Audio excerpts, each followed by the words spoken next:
Hello students, कैसे हैं आप सब। आई होप सब अच्छे हैं, बढ़िया हैं। तो आज इस क्लास पे अपने पास हम क्लास 8 का क्वेश्चन नंबर 16 और 17 करेंगे, है ना। क्लास 8 का आपके पास आपके बुक में RS अग्रवाल एक्सरसाइज 8B का। तो आइए पहले क्वेश्चन नंबर 16 करते हैं अपन। क्या है question? The width of rectangle is 2/3 its length. किसी रेक्टेंगल का विड्थ मतलब क्या होता है? ब्रेथ क्या है? 2/3 है। 2/3 किसका? लेंथ का। तो लेंथ कुछ नहीं पता, तो लेंथ को मान लो x है। तो विड्थ कितना हो जाएगा? विड्थ लिख रखा है 2/3 है। क्या है? 2/3। किसके कंपैरिजन में 2/3 है? लेंथ के कंपैरिजन में। अगर लेंथ x है तो विड्थ या ब्रेथ बोले कितना हो जाएगा? 2/3 किसका? लेंथ का। तो ब्रेथ निकल कर आएगा कितना? 2 × x, तो 2x हो जाएगा अपॉन 3। तो कहीं ना कहीं हमें ब्रेथ मिल गया या विड्थ कहो और लेंथ मिल गया, ठीक है। If the perimeter is 180 metres find the dimensions of the rectangle. हमें पेरीमीटर गिवन है क्वेश्चन में। देखिए, तो सबसे पहले आप लिखना तो ऐसे लिखो, let the length of the rectangle be x metre. जैसे हमने लेंथ को x माना, देन ब्रेथ कितना हो जाएगा या विड्थ को एक ही बात है, कितना हो जाएगा? 2/3 × x, that means 2x upon 3 metre. m क्या है? मीटर। अब हम चले, हमें क्या गिवन है यहाँ पे? If the perimeter is 180 metres. देखो, जिस रेक्टेंगल के बारे में बात कर रहे हैं उस रेक्टेंगल का पेरीमीटर गिवन है आपको। पेरीमीटर ऑफ रेक्टेंगल कितना दिया हुआ है? 180 मीटर, ठीक है, दिया हुआ, अच्छी बात है। बट एक बात बताओ, पेरीमीटर ऑफ रेक्टेंगल का फॉर्मूला होता है क्या? तो सर पेरीमीटर ऑफ रेक्टेंगल क्या होता है? 2 × L + B होता है ना। तो हम इसकी जगह पे लिख सकते हैं 2 × L + B, और 180 तो अपनी जगह पर रहेगा ही रहेगा, है ना। हाँ सर बिल्कुल। तो 2 L कितना हमारे पास? L मतलब लेंथ कितना है? x है ना, तो L की जगह पे x रख दो। ब्रेथ कितना है? 2x अपॉन 3, तो 2x upon 3 equals to 180। So simple, ठीक है। तो अंदर वाला हम पहले क्या करेंगे? सॉल्व कर लेते हैं। इसके नीचे कुछ नहीं तो 1 है, तो एलसीएम कितना होगा? 3 हो जाएगा। 1 3 जा 3, 3 × x कितना हो जाएगा? 3x प्लस यहाँ हो जाएगा 2x। आगे यहाँ कर लेते हैं। तो 2 तो अपनी जगह पर है, और ब्रैकेट में 3x + 2x वो क्या बन जाएगा? 5x। नीचे में कितना आ जाएगा? 3, ये मल्टीप्लाई में equals to 180। 2 × 5x 10x upon 3 180।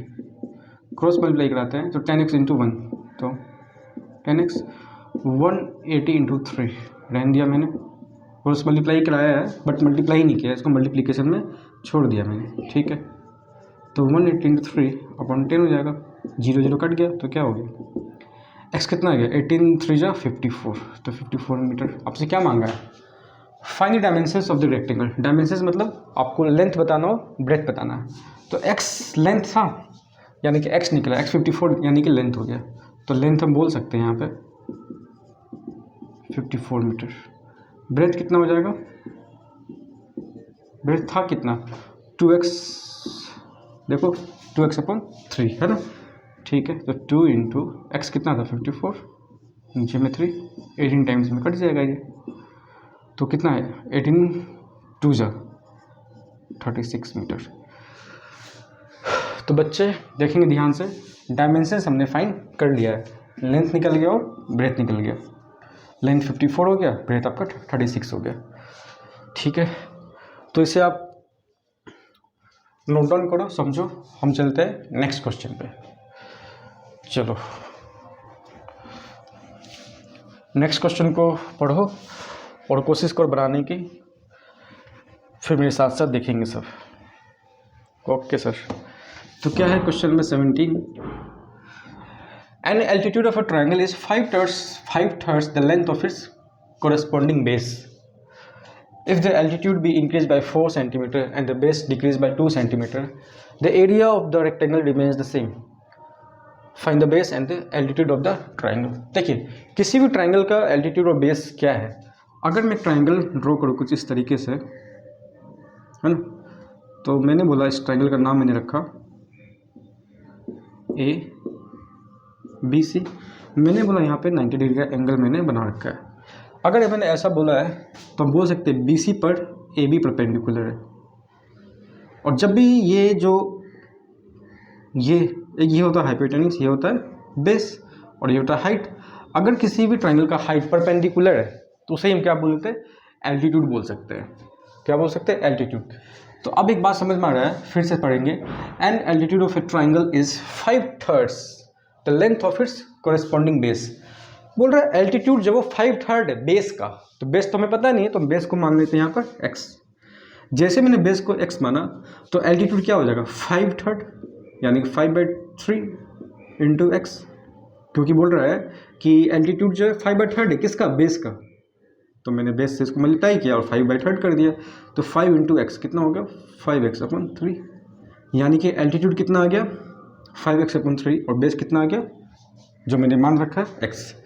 तो लिखना है तो किस इस तरीके से हम लिख सकते हैं. यहाँ पे क्या लिख सकते हैं, let the base of the triangle be x. Centimetre या मीटर क्वेश्चन के हिसाब से समझ में आ सकता है. तो हमें कुछ सेंटीमीटर में गिवन इन्फॉर्मेशन, तो हम हर चीज़ को सेंटीमीटर में मान के चलेंगे. जैसे ही हमने बेस को x माना है देन एल्टीट्यूड कितना हो जाएगा 5/3. बेस का 5/3 है, 5/3 है, तो ये क्या होगा 5x/3 हो जाएगा. एल्टीट्यूड निकल गया. जैसे आपके पास बेस और एल्टीट्यूड आ जाता है तो हम एरिया ऑफ ट्राइंगल निकाल सकते हैं. तो एरिया ऑफ ट्राइंगल क्या होगा, half into base into height लिखो चाहे एल्टीट्यूड लिखो. आप हाइट लिखिए चाहे एल्टीट्यूड, दोनों एक ही बात है. ठीक है. तो 1/2 बेस कितना था x था और एल्टीट्यूड कितना है, तो एल्टीट्यूड है 5x/3. तो 1 इंटू एक्स और इसका मल्टीप्लाई 5x है, तो ये हो जाएगा आपका 5x² और नीचे में आ जाएगा 6. तो ये एरिया निकल गया रेक्टेंगल का अभी तक के हिसाब से. आगे क्या कह रहा है उसमें देखते हैं. If the altitude be increase by 4 centimetre and the base decrease by 2 centimetre. अगर एल्टीट्यूड को 4 बढ़ा दिया जाए और बेस को 2 कम कर दिया जाए, तो पहले कर लेते हैं. जो एल्टीट्यूड था ये वाला था ना, उसमें 4 बढ़ा देते हैं 4 सेंटीमीटर. तो हम लिख सकते हैं न्यू एल्टीट्यूड. न्यू एल्टीट्यूड क्या हो जाएगा, तो 5x/3 था, उसमें 4 बढ़ा देना है, तो this is the new altitude. और बेस कुछ कम हो रहा है तो न्यू बेस भी निकल के आएगा यहाँ से. तो बेस कितना था पहले से x मान रखा था और बेस कितना कम करने को बोल रहे हैं यहाँ पे 2, तो हम बेस को कम कर देते हैं. जैसे ही हमारे पास न्यू एल्टीट्यूड आ जाए और न्यू बेस आ जाए, हम न्यू ट्राइंगल के एरिया फाइंड कर सकते हैं. तो आप लिखो, यहाँ से चलते आगे, चलो लिखते हैं एरिया ऑफ न्यू ट्राइंगल. क्या होगा भाई, फॉर्मूला जो होता है half into base into height लिखो चाहे एल्टीट्यूड लिखो, बात एक ही है. नए ट्राइंगल में बेस कितना है x-2. एल्टीट्यूड कितना आया था, एल्टीट्यूड आया था 5x/3 प्लस का 4. यहाँ तक फिर से पढ़िएगा मेरे साथ साथ. जब यहाँ तक ऐसा कुछ कर लेते हैं कि एल्टीट्यूड को 4 बढ़ा दिया और बेस को 2 कम कर दिया, तो क्या होता है, द एरिया ऑफ द, यहाँ गलती से रेक्टेंगल लिखा गया है, I am extremely sorry for this. यहाँ होगा ट्राइंगल. क्या लिखा था, द एरिया, अगर एल्टीट्यूड को 4 बढ़ा देते और बेस को 2 कम कर देते हैं तो क्या होता है ना, the area of the triangle remains the same. मतलब क्या होता है कि पहले जो बेस और एल्टीट्यूड से जो एरिया निकला था वो, तो वो था क्या, वो ये वाला था. और जो अब एल्टीट्यूड और बेस की वजह से जो अब एरिया निकला है वो दोनों आपस में सेम है. सेम मतलब इक्वल है. तो मैं बोल सकता हूँ अकॉर्डिंग टू क्वेश्चन हम इस बात को कह सकते हैं कि जो पहले था एरिया ऑफ ट्राइंगल वो और जो अभी आया वो दोनों आपस में क्या इक्वल है, सेम है मतलब इक्वल है। 5x/3 + 4, ठीक है। चलो इसे सॉल्व करने की कोशिश करते हैं। 5x² / 6, x - 2 का इसे मल्टीप्लाई कर दो 1 से तो x - 2, और इसको मैंने बोला इसके नीचे कुछ नहीं तो 1, इसको सॉल्व कर लो। एल्सियम 3 हो जाएगा तो ये हो जाएगा 5x, 1 3 जा और 4 3 जा हो जाएगा 12, ठीक है। ओके सर, तो 5x आगे मैं इधर कर लेता हूँ, ठीक है। तो मैं क्या करता हूँ, इस स्पेस को यूज़ कर लेता हूँ। तो देखो इस चीज़ को मैंने लिखा 5x² / 6 है ना, ठीक है। इक्वल्स टू में क्या है यहाँ 1/2, या मैंने बोला अगर मैंने 1 से इस दोनों का मल्टीप्लाई कर दिया है तो ये 1 खत्म हो जाएगा। अब डायरेक्टली बोल सकते हैं नीचे में 2 है ना, तो लिख सकते हैं x - 2/2, और इधर क्या हो जाएगा मल्टीप्लाई में 5x प्लस का 12 और नीचे में हो जाएगा 3। देखो ध्यान से 5x² / 6, 2 ये सारे मल्टीप्लाई में ही ना, 2 × 3 का मल्टीप्लाई करूँगा तो क्या हो जाएगा 6 हो जाएगा, और x - 2 और 5x + 12 तो यहाँ पे है ही है। देखो जब भी डिनोमिनेटर में या न्यूमिनेटर में सेम नंबर हो तो आप उसे काट सकते हो। क्यों? क्योंकि अगर मैं 6 को यहाँ ले जाता हूँ तो 6 मल्टीप्लाई में चल जाएगा, तो 6 मल्टीप्लाई में चले जाएगा तो 6 और 6 कट सकता है। या ऐसा भी सोच लो, अगर मैं इस 6 को क्रॉस मल्टीप्लाई करके यहाँ पे कहीं ले आता हूँ, मैंने बोला × 6, और ये यहाँ से ख़त्म हो जाता है, तो 6 क्या हो जाएगा ख़त्म हो जाएगा। इसका मतलब मैंने यही बोला है कि आप 6 को यहीं पे काट सकते हैं। कहने का मतलब न्यूमिनेटर में और डिनोमिनेटर में अगर सेम नंबर है तो आप उसे काट सकते हैं। उसका रीज़न मैंने यहाँ समझा दिया आपको। तो बचा आपके पास क्या, सिर्फ ये बचा 5x² = x - 2 5x + 12, ठीक है। तो 5x² अपनी जगह पर है, x का मल्टीप्लाई करो 5x से तो क्या हो जाएगा ये 5x, एक मिनट बच्चे, ये चलो x × 5x तो क्या हो गया 5x²। अभी मैं मार्कर चेंज कर लेता हूँ, ये बार बार रुक के चल रहा है, ठीक है। तो मैं ब्लू मार्कर से इसको बताता हूँ आपको, ठीक है। x × 5x तो ये क्या होगा आपका 5x², x × 12 तो क्या होगा ये 12x, -2 × 5x, माइनस का क्या हो जाएगा माइनस प्लस माइनस तो माइनस का 10x, और क्या हो जाएगा -2 × 12 तो ये भी क्या हो जाएगा माइनस का 24। अगर आप ध्यान से देखें तो 5x² अपनी जगह पर है, रहने दो।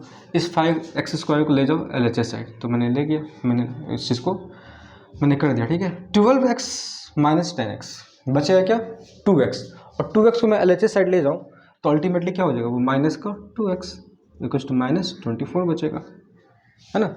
मैंने क्या बोला 12x - 10x क्या हो जाएगा 2x बचेगा, और 2x को मैं LHS साइड ले जाऊँ तो क्या होगा माइनस का 2x, तो मैंने माइनस का 2x एक ही बार यहाँ पे लिख दिया, ये दोनों कट गया। तो बचा क्या आपके पास, बच रहा है हमारे पास -2x = -24, तो माइनस माइनस तो मैंने यहाँ से काट दिया था, x = क्या हो जाएगा 24/2, 2 से गया 12 टाइम्स में तो x आ गया आपका 12। आपसे मांगा क्या, find the base and the altitude of the triangle. तो देखो x हमने किसको माना था, x माना था हमने बेस को, तो कहीं ना कहीं बेस तो निकल गया 12 सेंटीमीटर, क्योंकि सब कुछ सेंटीमीटर में गिवन है। तो एल्टीट्यूड कितना हो जाएगा, तो एल्टीट्यूड में बोल सकते हैं कि एल्टीट्यूड = 5x/3, इसका मतलब 5 × 12/3, 3 4 जाएगा कट गया, 5 × 4 करेंगे तो 20 आ जाएगा, यानी कि एल्टीट्यूड आ गया 20 सेंटीमीटर। बेस हमारा निकल गया 12 और एल्टीट्यूड निकल गया 20। बहुत ही इंपॉर्टेंट, बहुत ही प्यारा क्वेश्चन था, ये दोनों ही अच्छे क्वेश्चन है ना। तो इसे आप देखिए ध्यान से, एक दो बार ध्यान से देख लो, समझ में आना ही है। तो ठीक है, मिलते हैं फिर नेक्स्ट वीडियो में कुछ और अच्छे क्वेश्चंस के साथ। Till then bye bye, take care.